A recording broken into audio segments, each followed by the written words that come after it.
really excited about talking to my fellow brothers and sisters. Being in the military, you write a blank check for the amount of time that you're in there, for them to do what they want to do. And unfortunately, we have wars and people get hurt, and we come back to the States, and we have to love on each other to live through that. I'm going to tell you my story. I'll be short and sweet. I was in the Army for 20 years. When I got out of the Army, I ended up in Springfield, Missouri, and met my beautiful wife. And we've been together for almost 27 years. So, thank you. But when I got out of the Army, something was wrong. I couldn't concentrate on exactly what it was because I was mad a lot. Felt like I didn't have a place in this world. The first year I was off, I stayed home a lot and tried to get myself used to being a civilian. And sometimes that's not easy because it's just a little different. So it took me 20 years to figure out that I got a problem. And I went to the VA. And the VA says, well, you've got PTSD. I said, what's that? He goes, PTSD, you know, combat. Okay, how do I fix it? Well, we need to send you some counseling and try to get that fixed. And oh, by the way, you need this drug and this drug to help you sleep and wake up and go to lunch or whatever.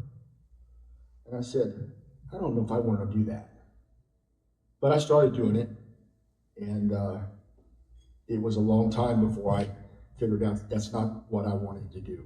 So one of my friends was a counselor at the VA, said, hey, I know this organization called K9s for Camo. Sergeant, you need to really go over there and figure out what you want to do. They'll help you. I said, the dog's not going to help me. I can't help myself. What is the dog going to do for me? So I went over, and K9s for Camo were very, very, very helpful. They saved my life. And the reason why they saved my life is because I got to learn how to love something again other than my wife. You know, to be responsible, to get up in the morning and take my dog for a walk and let him love me just as much as my wife did. I would go to bed at night, and I had nightmares at night, strong nightmares. And I'd get up in the middle of the night, and I'd go to the end of the bed and lay down in the floor with no pillow, no nothing. And I'd fall asleep. And I'd started having nightmares. Well, I had a little dog named Daisy May, would come up next to me and lay up under my arm, and I could hear her heartbeat, and would put me back to sleep. It happened 3 or 4 times a night. And so he says, just go over there. Just put in for it. You might get one. So it was approved.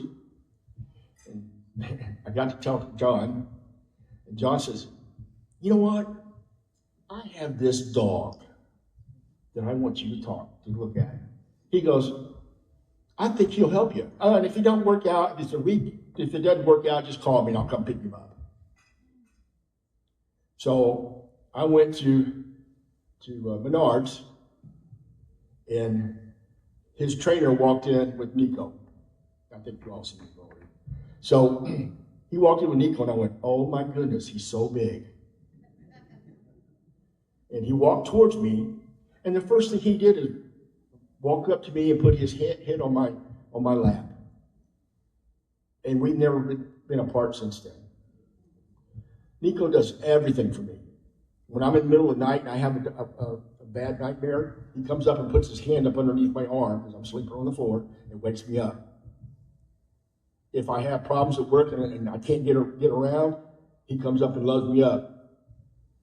I told my wife, I said, you know, if you could do what Nico does for me, we'd stay married a couple more years. But really, he does everything. We're losing 20 to 25 veterans every day. And that's just what they're getting caught for.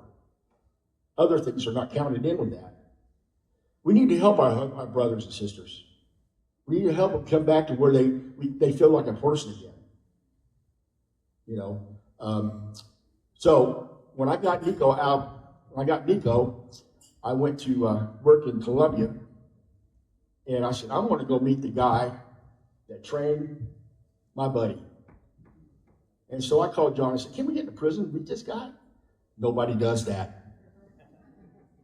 But I really want to meet him. Nobody does that. So he got a chance for me to go down with Lisa, bless her heart, Lisa.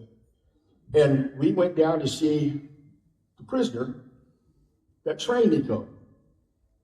His name is Michael Boston. And Karen Boston is here tonight. Karen, let's see where you're at.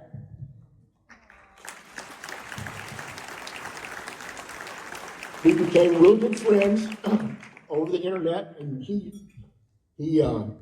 wants to see pictures of Nico every day. And I see Karen from time to time. But you build a bond, just like our brothers and sisters here. You build a bond with them. But that soldier, or that soldier, airman, or whoever, they need to know that they matter. K9s for Camo takes a dog that's already rejected from our society.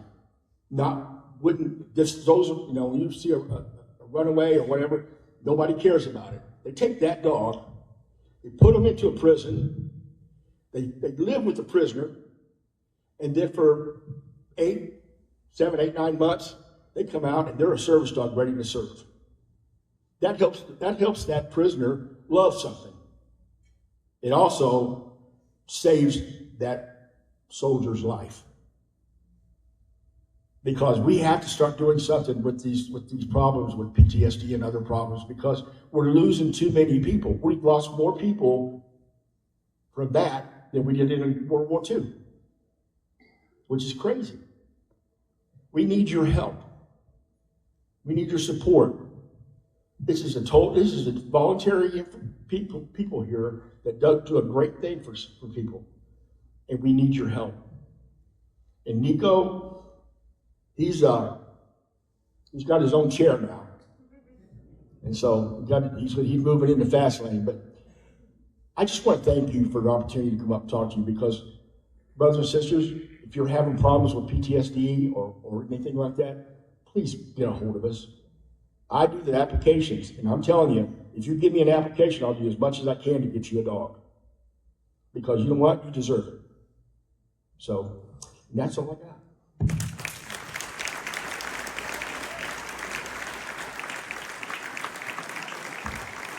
Well, thank you, Dan.